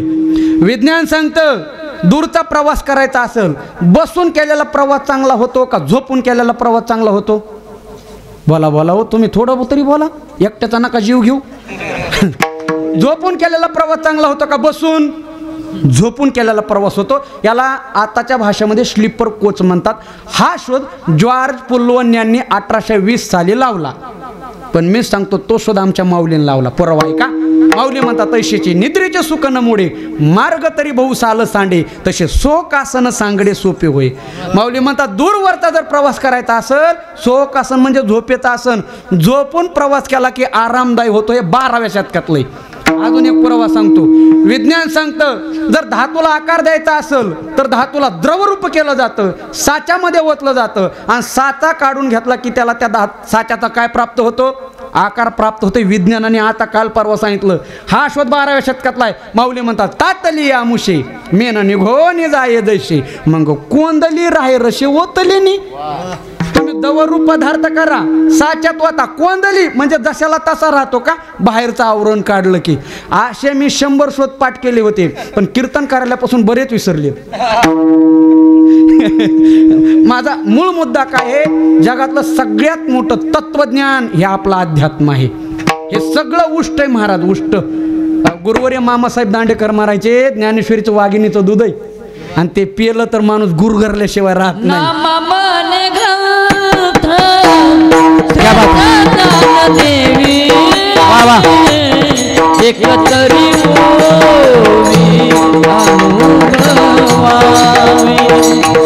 नाम मन ग्रंथ श्रेष्ठ देवी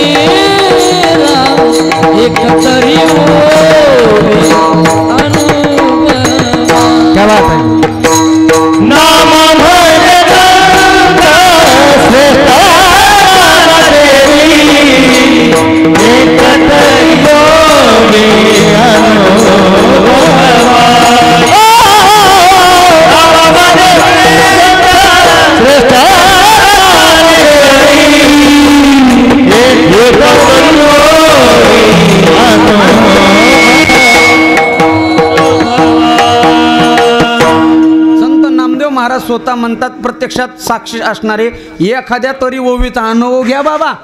वारकरी संप्रदायातला श्रेष्ठ ग्रंथ आहे ज्ञानेश्वरी.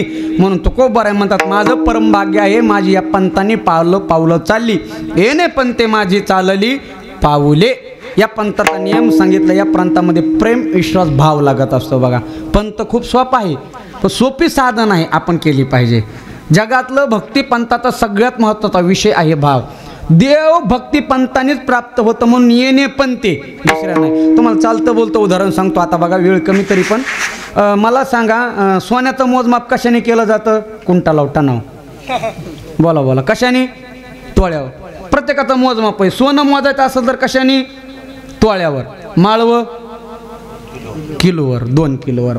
कापूस सोयाबीन क्विंटल. ऊस टन. आणि देव मोजायचा असेल तर भक्तीची या मापे मोजितो अनंता. देव मोजायचा असेल तर भक्तीतच माप, दुसरं मापच चालत नाही. काही नलगे एक भावाची कारण, क्या बात है. काही नलगे एक भावाची कारण, काही नलगे एक भावाची कारण, काही नलगे एक भावाची कारण, काही नलगे एक भावाची कारण, काही नलगे एक भावाची कारण. वाहत से आण विठोबाची, वाहत से आण विठोबाची, वाहत से आण विठोबाची.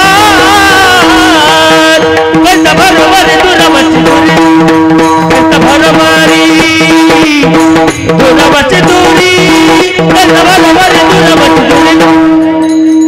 वाहत से विठोबा, वाहत से विठोबा,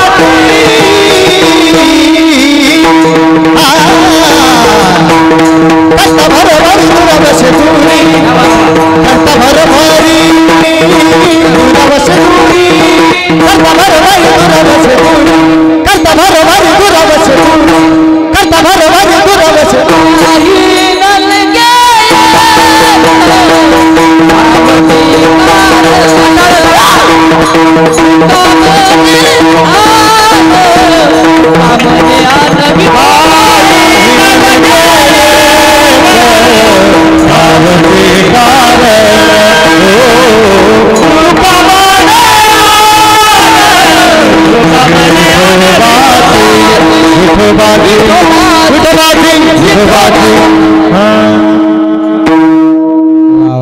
तुमच्या सगळ्याच्या मुखात प्याडा पडो बा. मी तर मोहगमच बोलत होतो, भाव लागतो, पण महाराजांनी शपथच घेऊन सांगितलं. असं ढिलं नाही म्हटले. मग पांडुरंगाची शपथ आहे, तिथं भावच लागतो. भावाचे कारण तुका म्हणे आणा विठोबाची. भाव म्हणजे हृदय मोकळं करावं लागतं. मग येऊन गोपाळ राहायचे, मग राहतो. असा देव राहतच नाही. महत्वाचा विषय, गोपिकांची बासरीची भेट झाली. भागवत चालू आहे ना. गोपिकांची बासरीची भेट झाली आणि गोपिकांनी बासरीचा इंटरव्ह्यू घेतला आणि मत्सर निर्माण झाला गोपिकांच्या मनामध्ये. गोपिका बासरीला म्हणू लागल्या, बासरी अगं तू असं काय भाग्य, तू असं काय पुण्य केलं ग. नेहमी तू भगवान परमात्माच्या जवळ असतीस, त्याच्या कमरेला असते, त्याच्या हातात असतीस, ओठावर असतीस. अगं तू नेमकं काय पुण्य केलं मग आम्हाला तरी सांग. आम्ही सुद्धा त्याची भक्ती करतो, आम्ही सुद्धा त्याच्यावरती प्रेम करतो, पण भगवान परमात्मा आम्हाला असं दूर ढकलीतून तुला जवळ करतो. तू असं काय केलं. तर बासरीने तिच्या जीवनातल्या 5 परीक्षा सांगितल्या. 5 कोणत्या कोणत्या बघा. बासरी म्हणू लागली, मी माझ्या जीवनामध्ये पहिली परीक्षा दिली, मी माझ्या जीवनातला वाकडेपणा टाकून दिला. बासरीचं लाकूड सरळ असतं का वाकडं असतं? बोला, कसं असतं? सरळ असतं. वाकड्या लाकडाची बासरी होत नाही. बासरीचं लाकूड सरळ असतं. माझ्या जीवनातला वाकडेपणा टाकून दिला, ही पहिली परीक्षा. बासरी म्हणू लागली, गोपिकांनो मी दुसरी परीक्षा दिली, मी माझ्या जीवनातली गाठ बाजूला टाकून दिली. बासरीच्या लाकडामध्ये गाठ असल्यावर बासरी बनते का? मधल्या कांड्याची, मधल्या गाठ असल्यावर बासरीच बनत नाही. मी माझ्या जीवनातली गाठ बाजूला टाकून दिली. ह्या 2 परीक्षा. तिसरी परीक्षा, बासरी म्हणू लागली, अहो गोपिकांनो मी माझ्या देहावरती उदास झाली. बासरीला वरून छिद्र पाडलेले असतात, छिद्र. मी माझ्या देहावरती उदास झाले म्हणून देव मला जवळ करतो. किती झाल्या? 3 बासरी म्हणू लागले, गोपिकांनो चौथी परीक्षा मी अशी दिली, माझ्याशी कोणी कसाही बोलला ना मी सगळ्याशी प्रेमाने बोलते. मला सांगा बासरीमध्ये राग राग फुका नाहीतर प्रेमाने फुंकर मारा, बाहेर येणारा आवाज कसा येतो? अहो मधुरच येतो ना. बासरी वाजवणारा मनुष्य स्वरात वाजू द्या नाहीतर बेस्वरात वाजू द्या, पण बाहेर येणारा आवाज स्वरातच येतो. म्हणजे मला कोणी प्रेमाने बोला, शिवी द्या, कोणी कसंही बोला, पण मी सगळ्याशी प्रेमाने बोलते. ह्या झाल्या 4 परीक्षा आणि 5वी परीक्षा महत्त्वाची. बासरी म्हणू लागले, गोपिकांनो मी माझं हृदय मोकळं केलं. आतून बासरीचं लाकूड मोकळं असतं महाराज, इथून तिथून मी माझं हृदय मोकळं केलं. माझ्या हृदयातील गबाळ मी बाजूला टाकून दिलं. त्यामुळे भगवान परमात्मा ज्याचा भाव झाला कोणी नाही देव, कोणी नाही देव त्याला, कोणी नाही देव त्याला. भाव ज्याचा झाला कोणी नाही देव त्याला, कोणी नाही देव त्याला.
टाळ्या वाजव. अशा चालीनं अशा प्रमाणे म्हणल्यावर चिंतनच संपत नाही. 3 वाजूच तर जिथं उजळण तिथं उजळण. आता ज्याचा भाव शुद्ध झाला महाराज, देवता या जवळ असे बस आप भगवान परमात्मा जवळ होतो. तुकोबाराय म्हणतात, मला या भक्तिपंथाची वाट सापडली. ही वाट सापडल्यामुळे माझ्या जीवनामध्ये त्रास झाला. त्रास झाल्यामुळे माझा पंड पवित्र झाला आणि देह पवित्र झाल्यामुळे माझा जीवनरूपी व्यापार सफळ आणि संपूर्ण झाला. अभंगाचं कामने झाला अवधाव पार, तू कामने झाला अवधाव पार, तू कामने झाला अवधाया पार, तू कामने झाला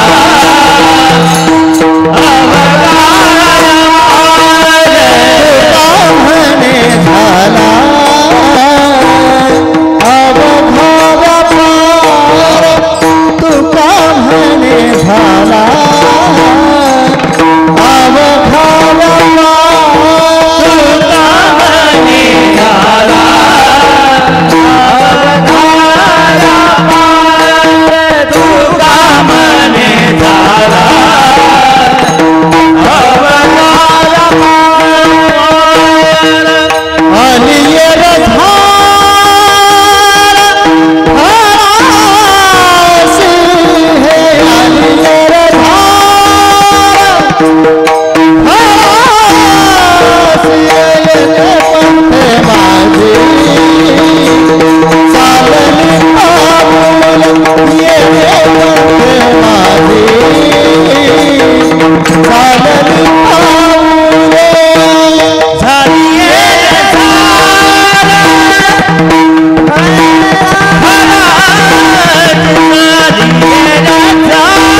दर्शन झाले दर्शन झाले संतापाये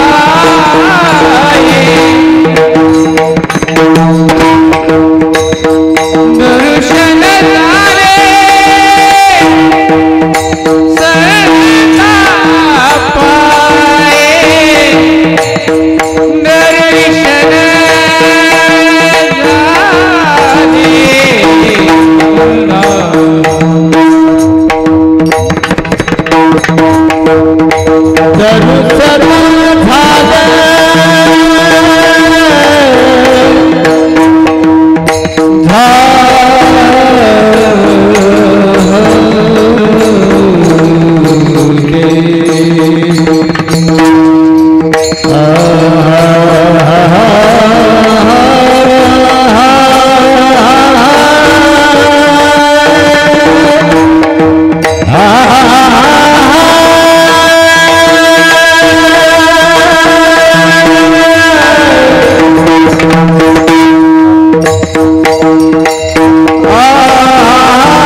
म्हणतात तुका म्हणे झाला अवघा व्यापार संसाराचा व्यापार नाही परमार्थाचा माझा जन्म आणि मरण हा व्यापार सफळ आणि संपूर्ण झाला त्यामुळे आता माझं बरं झालं असा अभंगाचा आशय माझी वेळ संपलेली आहे 10 मिनिटं फक्त पुरुष मंडळी उपस्थित फक्त पुरुष मंडळी नाशे फक्त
5 मिनिटं बरोबर 2 तास 5 मिनटं तशी माझी घड्याळ 8:30लाच बंद पडत असते पण आज चालू आहे.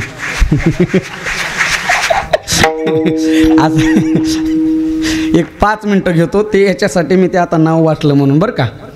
ऐतिहासिक कीर्तनकार नेमकं हे काय आहे बा, बऱ्याच जणाला भ्रम झाला असेल, त्यामुळे थोडंसं लक्ष देऊ नये का. पुरुष मंडळी माता मावल्या थोडं लक्ष देऊ नये का. झोप येतलं बाजूला व्हा, झोप बाजूला सारा, लक्ष देऊ नये का. तुम्हाला तुमच्या शेजारच्या माणसाची शपथ आहे बा. नीट ऐका. तुम्ही माझा यूट्यूबला फेसबुकला सोशल मीडियाला एक भारताचा इतिहास ऐकला असेल, पाहिलेला 2000 वर्षापूर्वीचा खूप महाराज क्लिप व्हायरल झाली. पण आदरणीय ढाले गुरुजी असतील, आमचं स्वरगुंजन वारकरी यूट्यूबवाले आलेले, हे म्हटले महाराज काहीतरी वेगळं सांगा.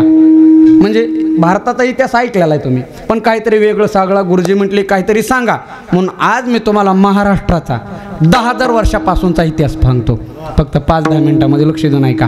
आज मी तुम्हाला महाराष्ट्राचा 10,000 वर्षापासूनचा इतिहास सांगतो, थोडंसं लक्ष देऊ नये का. आपल्या महाराष्ट्र भूमीला एक 5-6 नावाने ओळखलं जात होतं. अपरांत, कोकण राज्य, राष्ट्रिक महाराष्ट्र, मराठा साम्राज्य आणि स्वराज्य ही महाराष्ट्राच्या नावाने झालेली ओळख आहे. कितीतरी लाख वर्षापूर्वी ज्या वेळेला ऋग्वेदाचा जन्म झाला, ऋग्वेदामध्ये अपरांतक या नावाने महाराष्ट्राची ओळख झाली. अपरांतक म्हणजे पश्चिमेकडचा देश, तोच हा आपला महाराष्ट्र. त्यानंतर भगवान परशुरामाचं क्षत्रियांबरोबर युद्ध झालं आणि भगवान परशुरामाने आपलं स्वतंत्र एक राज्य निर्माण केलं, ते कोकण राज्य, म्हणजे तोच हा आपला महाराष्ट्र. इसवी सन पूर्व 6000 वर्षाच्या पूर्वी भगवान प्रभू रामचंद्राला 14 वर्षाचा वनवास भेटला होता. त्या वनवासातील बराचसा काळ त्याने दंडक अरण्यामध्ये घालवला. दंडक अरण्याचं नाव महाराष्ट्र आहे, म्हणजे नाशिक पंचवटी ते दंडक अरण्य, तोच आपला हा महाराष्ट्र. त्यानंतर 3000 वर्षापूर्वी संपूर्ण महाराष्ट्रावरील विदर्भातील भीष्मक राजाची सत्ता होती, म्हणून महाराष्ट्राला विदर्भ देश हे नाव प्राप्त झालं. विदर्भ देशातला भीष्मक राजा म्हणजे रुक्मिणी मातेचे वडील आणि भगवान श्रीकृष्णाचे सासरे, तोच आपला हा महाराष्ट्र. इसवी सन पूर्व 1000 वर्षापूर्वी मराठवाड्यातील नळ राजाने विदर्भ देशातली कन्या दमयंती बरोबर विवाह केला आणि नळदुर्ग किल्ल्यावरून संपूर्ण महाराष्ट्रावरती सत्ता स्थापन केली, तो आपला महाराष्ट्र. इसवी सन पूर्व 320 साली बराचसा महाराष्ट्राचा भाग मगध साम्राज्याच्या हाद्दीपत्त्याखाली गेला, म्हणून चक्रवर्ती अशोक सम्राटाने या महाराष्ट्राला राष्ट्रिक हे नाव प्राप्त करून दिलं. इसवी सन पूर्व 220 ते इसवी सन 200 पर्यंत जवळपास 500 वर्षापर्यंत संपूर्ण महाराष्ट्रातील एका मराठी सातवाहन या राजघराण्याची सत्ता होती, म्हणून सातवाहनाचा काळ हा महाराष्ट्राच्या दृष्टीने स्वर्ण काळ मानला जात होता. कारण प्रथमच महाराष्ट्रामध्ये सातवाहन राजाने मराठी भाषेला राजभाषा म्हणून घोषित केलं, तो आपला महाराष्ट्र. आता इसवी सन पूर्व संपलं, इसवी सन नंतर लक्ष देऊन ऐका. इसवी सन नंतरची या महाराष्ट्रामध्ये इसवी सन पूर्व 600 मध्ये भीष्मक राजाच्या वंशातील वाकाटक्कांनी महाराष्ट्रावरती सत्ता स्थापन केली आणि नाग नदी या शहराची निर्मिती केली. नाग नदी शहर म्हणजे आजचं नागपूर, तोच आपला हा महाराष्ट्र. इसवी सन नंतर 753 साली बदामी चालुक्य आणि कल्याणी चालुक्य यांनी महाराष्ट्रावरती सत्ता स्थापन केली आणि बदामी राजधानी निर्माण केली, जी आता कर्नाटकमध्ये आहे, ती पूर्वी महाराष्ट्रामध्ये, तो आपला हा महाराष्ट्र. 953 साली राष्ट्रकूट या दंतदुर्ग राजाने चालुक्याचा पराभव केला आणि गुलबर्गा जिल्ह्यातील मालखेड नावाची राजधानी निर्माण केली, तो आपला महाराष्ट्र.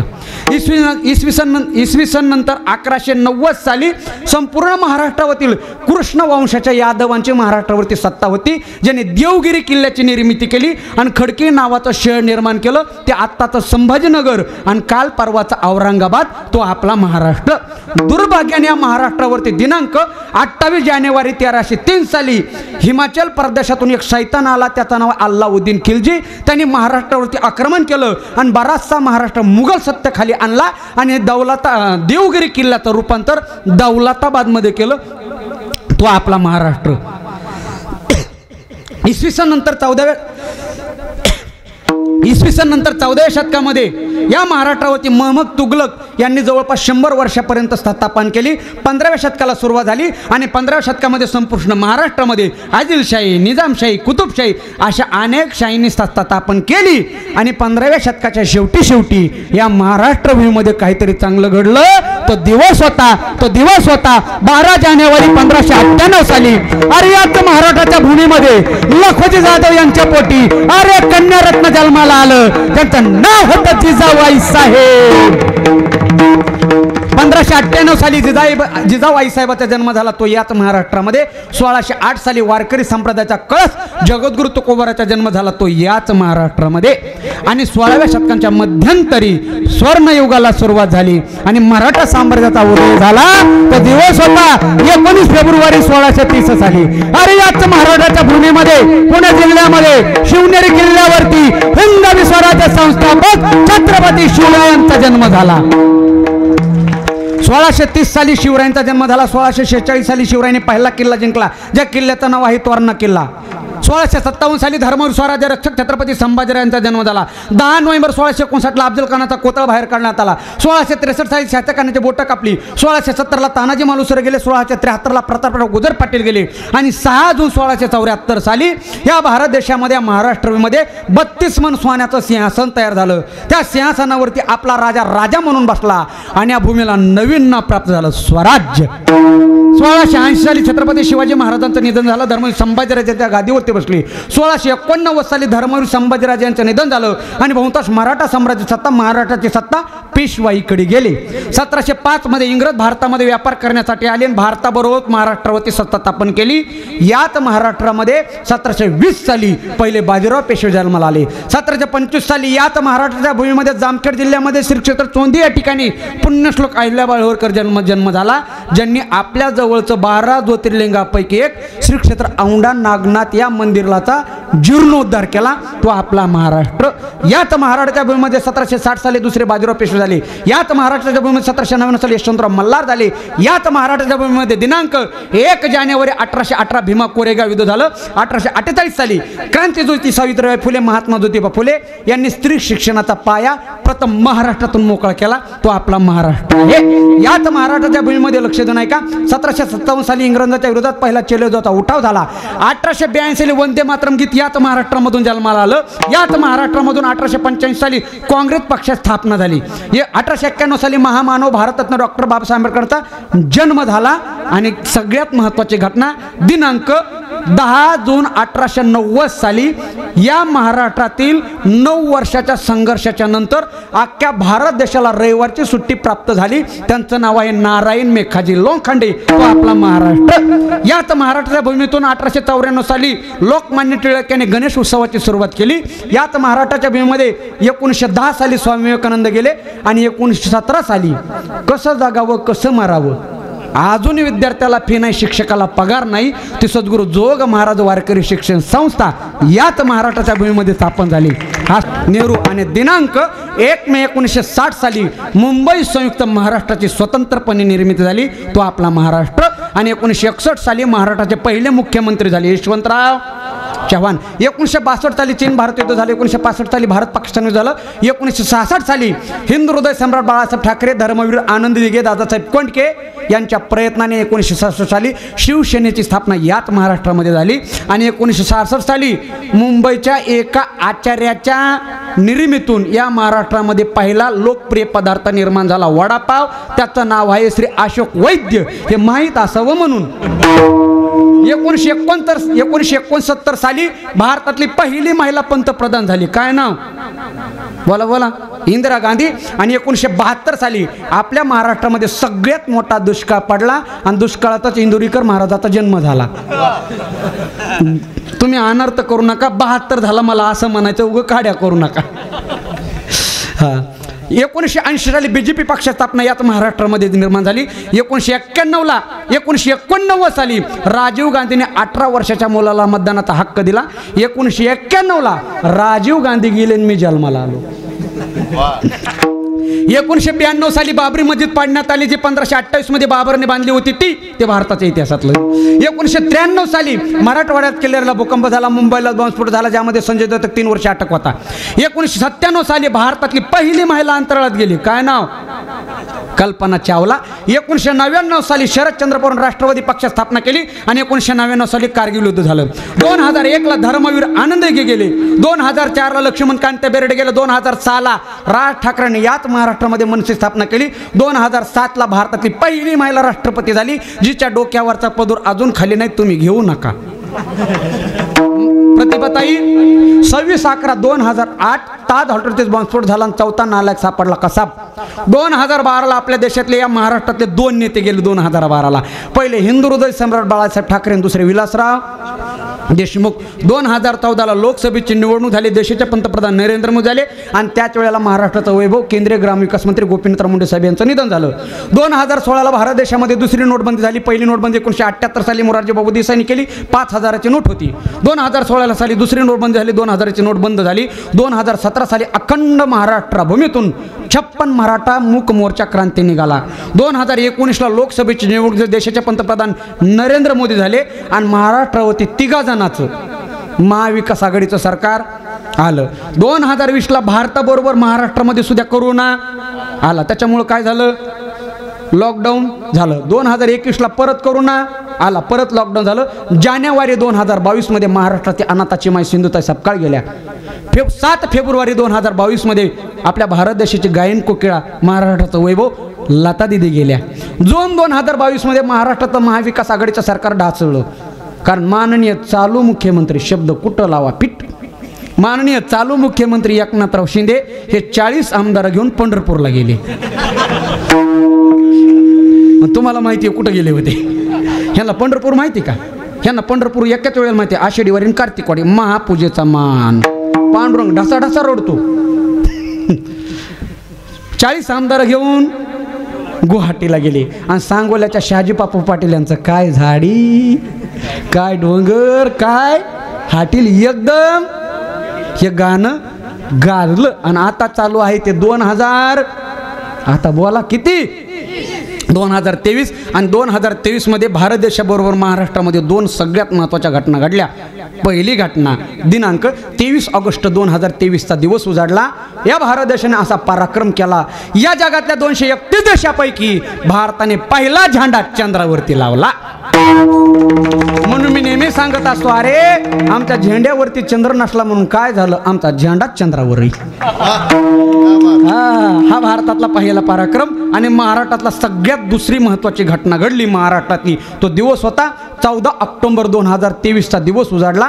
या महाराष्ट्रातील सामान्य घरातील एका सामान्य मराठी माणसाने महाराष्ट्राला 1.5 कोटी समाज एकत्रित केला. त्यांचं नाव आहे श्री मनोज जरांगे पाटील. आणि अख्ख्या जगाला दाखवून दिलं, अरे मराठा खडा तो सरकार से बडा.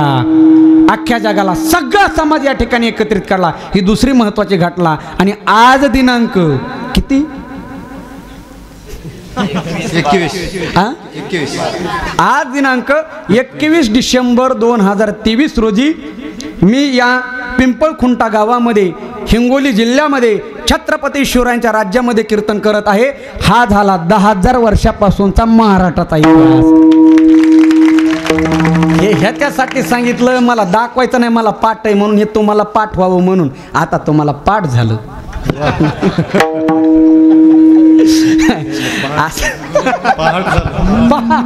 पाठ झालं. माहीत पाहिजे बघा इतिहास, माहीत पाहिजे का नाही.